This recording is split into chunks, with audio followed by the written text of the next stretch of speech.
내부적으로 조용하게 그냥 우리가 할게. 그쵸. 조용히 작업하고 전격적으로 빵 했어야 되는데 그러네.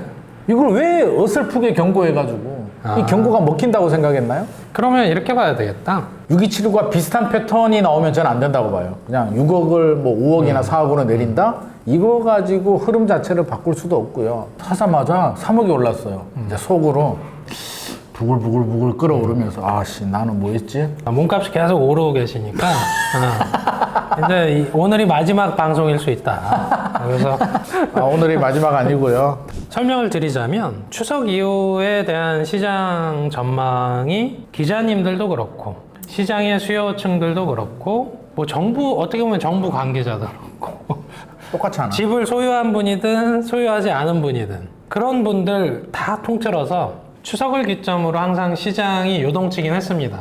역사를 통틀어서 보면 맞습니다. 그걸 기점으로 분기점으로 항상 작동을 했던 것 같아요. 네. 그 이유 중에 하나가 다 모여서 집값 얘기를 하기 시작하면서 결국에는 집값으로 끝난다니까? 관심이 쏠리는. 처음에는 이제 주식 얘기도 하고 하다가 마지막에는 야 그래서 집 어떻게 되냐? 뭐 이렇게 이제 마무리가 돼요. 혹은 누가 집을 샀으면 너 최근에 집 샀다며. 요새 어때? 그렇죠. 그러면 이렇고요 저렇고요 뭐 그러다 보면 뭐 지금 전월세 가격 뭐 이런 부분들까지 다 얘기가 나오거든요. 그리고 이제 집 샀다며 야, 사자마자 3억이 올랐어요. 이제 속으로 부글부글 끓어오르면서 아씨 나는 뭐 했지? 빨리 올라가거든 알아봐야겠다 이런 생각이 들죠. 뭐 그런 분위기들을 추석 이후에 이제 시장을 보기 전에 데이터를 좀 보면 데이터 볼까요? 서울 쪽이 지금 올해 1월부터 9월까지 9% 올랐습니다. 9%. 9월까지죠? 네, 9월까지 누적이고 12월까지 누적해서 그러니까 추석 이후가 되겠죠. 본격적으로 움직이는 한 게. 달에 1%포인트씩 올랐네? 그렇죠. 그러네. 그렇게 아주 계산 빠르시네요. 네, 딱 봐도 그러네. 그렇습니다. 근데 이제 주요하게 오른 지역들을 보면 성파 평균 이상으로. 그렇죠. 성파 1위네. 14%, 강남이 12%, 야, 어마어마합니다. 성동이 뭐 반올림해서 12%, 네. 서초가 이제 11%, 강동 10%, 마포 용산 이제 한 10%씩 이렇게 올랐습니다. 다 10% 이상. 근데 우리가 이제 조금 시장을 볼 때 부동산 쪽은 연간 10% 오르면 급등입니다. 어마어마하죠. 전문가들도 이 부분은 급등으로 해석을 해요. 근데 평균이니까. 보통 근데 주식시장은 사실은 뭐 1년에 50% 올라도 이게 중간에 부침이 좀 심하니까. 부침도 심하고 주식도 모든 종목이 그렇게 올라가지 않으니까. 그렇죠. 올해가 좀 예외적으로 주식이 많이 오르긴 했지. 그 와중에 또 떨어지는 지역도 있어요. 그럼요. 서울에서 금천은 마이너스입니다. 아하. 금천구 어떡하지? 네, 하지만 금천만 마이너스. 역설적으로 얘기하면 금천구가 저평가됐을 수도 있는 거죠. 그럴 수 있죠. 그래서 뭐 어떻게 보면 온기는 사실 서울 25개구로 좀 퍼지는 그런 부분들이 있으니까 그래서 이제 전망은 이런 거죠. 매매 쪽에서 서울 집값이 그러면 추석 이후에 움직일 거냐. 항상 질문 다 그거잖아요. 근데 답변 똑같을 것 같은데요? 이번에 추석 이후에 집값 떨어진다라고 하는 분은 없지 않을까요? 당연히 올라가리라고 생각을 합니다. 뭐 정부가 또 대출 규제를 또 동원할 수는 있죠. 강력한 대책이 나오지 않나. 대출 규제도 6279가 비슷한 패턴이 나오면 저는 안 된다고 봐요. 그냥 6억을 뭐 5억이나 4억으로 내린다? 이거 가지고 흐름 자체를 바꿀 수도 없고요. 조정 대상 지역으로 지정한다? 거래량은 내려오겠죠. 상승률도 내려올 수는 있어도 집값 흐름 자체가 바뀌지는 않습니다. 627 대책 발표되고 그때 발표될 때 끝났다. 이제 집값 안정된다. 뭐 난리가 났었잖아요. 문재인 정부 때도 그랬는데. 그러다가 그때 주택산업연구원에서 3개월에서 6개월 정도라고 얘기를 했었고 저도 3개월 정도로 얘기를 했는데 제 예상도 틀렸습니다. 2개월밖에 가지 않았거든요. 2달 딱 지나니까 2달도 아니다. 실질적으로 7월 지나고 8월 되니까 분위기 좀 달라졌거든요. 살 사람들 사더라고.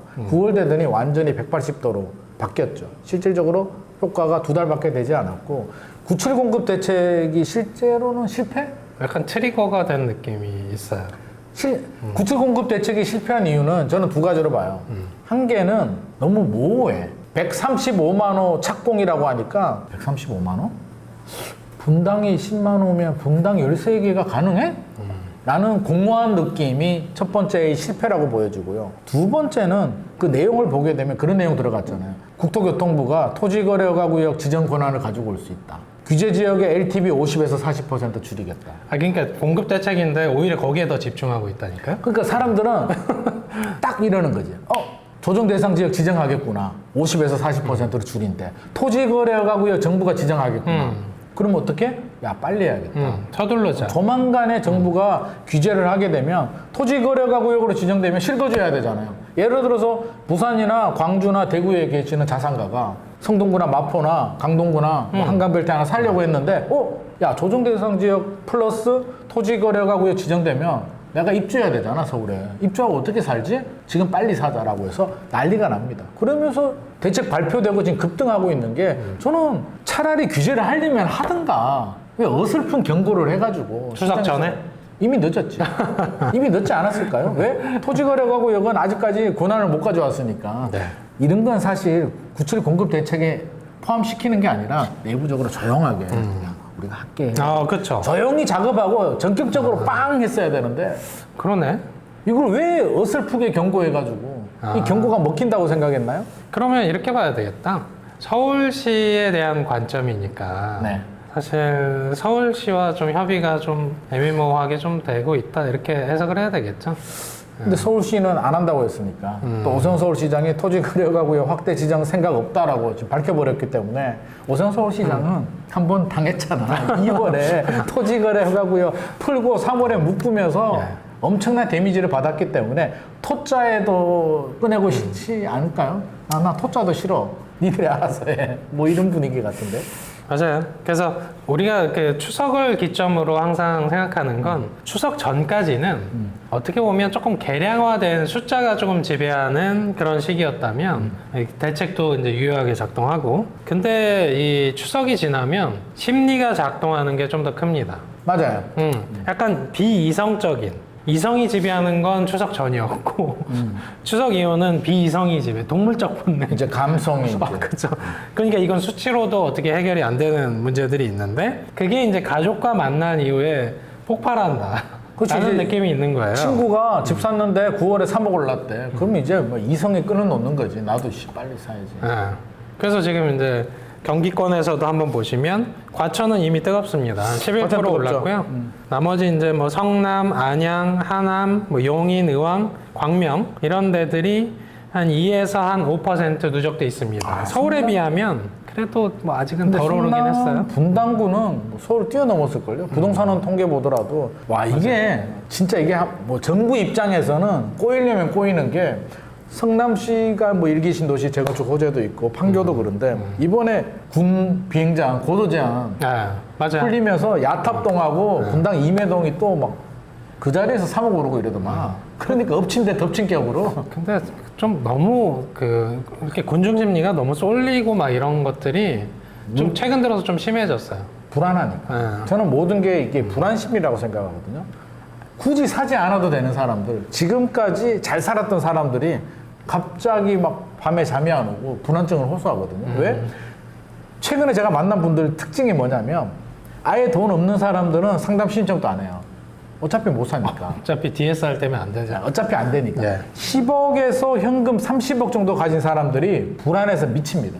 왜 불안하냐면 작년만 하더라도 이분들이 잠실에 아파트 살 수 있었거든. 에이스 리센츠를 살 수 있었던 사람이야. 나름대로 부자라고 생각을 했고 마음만 먹으면 살 수 있는데 내가 마음을 안 먹었어. 근데 올해는 마음 먹으려고 하니까 이게 잠실이 10억이 올랐네? 대출 규제도 들어오네? 살 수가 없는 거예요. 나는 잠실에 입성할 수 있는 능력이 되는 사람이었는데 이제 가만히 보니까 마포 성동도 못 살 것 같은 거야. 그러니까 멘탈이 나간다니까. 맞아요. 그 문제입니다. 그러니까 과거에 이제 문재인 정부를 이제 비교해서 보면 대책만 이제 20차례 이상 나왔던 이유가 막았는데 또 들어오고. 그러니까. 막았는데 또 들어오고. 이게 불안 심리가 터지면 그래서 전 국토의 절반이 규제 지역이 마지막에는 됐던? 그렇게 됐죠. 예. 뭐 나중에는 풀리긴 했습니다만 그래서 잘 있는데 과거에 이제 문재인 정부 때 이제 마용성에서 이제 경기도에 있는 수용성으로 옮겨갑니다. 수원, 용인, 성남. 지금도 좀 비슷하지 않아요? 요즘 또 저 성동구랑 나는 자꾸 드는 생각이 정부는 문재인 정부와 다르다는 걸 자꾸 강조하잖아요. 근데 한편에서 생각해 보면 비슷한 게 굉장히 많아. 왜냐면 세금 규제를 당장 하지 않을 뿐이지 수요 억제라는 거는 똑같거든요. 맞아요. 공급 대책이 안 먹히고 수요 억제는 똑같은 패턴으로 지금 진행이 되고 있는데 올라가면 규제하고 또 올라가면 규제하고 문재인 정부가 그랬거든요. 근데 이제 공급량에서 보면 더 불리하거든요. 불리하죠. 지금 훨씬 더 불리하죠. 구도가 불리하니까 그런 면에서 보면 인천이 지금 1월에서 9월까지 누적이 그냥 마이너스입니다. 인천? 예. 근데 보통 우리가 그 수도권의 그 마지막 끝물이라고 해야 되나? 마지막 타임이죠. 불을 태울 때는 사실 인천이죠. 인천까지 넘어가거든요. 그러니까 이것도 그래서 그 인천이 막판에 전국 17개 시도 중에 제일 마지막에 많이 있어요. 오른다니까? 맞아요. 그러니까 이게 인천의 특징이에요. 2021년에 한 35%가 오릅니다. 인천 1년 분들 동안. 실망하지 마세요. 문재인 정부 시절에도 2017년부터 문재인 정부잖아요. 17, 18, 19 안 오르다가 2019년부터 이제 송도가 움직이더니 2021년에 미친 듯이 오르잖아요. 네. 우리 형이 그때 송도에 아파트가 있었거든요. 2008년도에 첫 아파트를 분양받아가지고 피 붙었다가 꺼졌어. 이게 한 10년 가더라고요. 그래서 우리 형수가 전화 왔어요. 2016년에. 네. 어떡하죠? 송도 아파트. 그래서 몇 년 됐죠, 우리? 10년 됐대. 아, 10년 동안 안 오르면 안 오르는 거 아닌가?